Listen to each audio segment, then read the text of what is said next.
Yeah. So pretty much the video I watched, you know, says to like take this trim off, all of this side trim, all along the center console, drop the glove box. But all you have to do in reality is pull these 3 push pins in the lower, drop this thing right up underneath the glove box. There's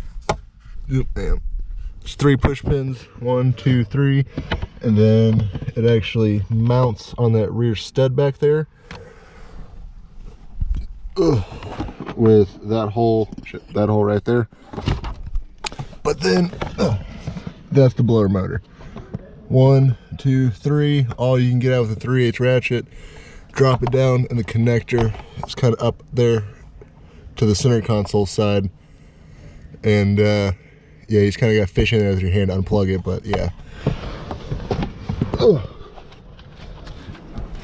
No need in pulling every fucking trim panel on the passenger side. That was dumb. Learned the hard way.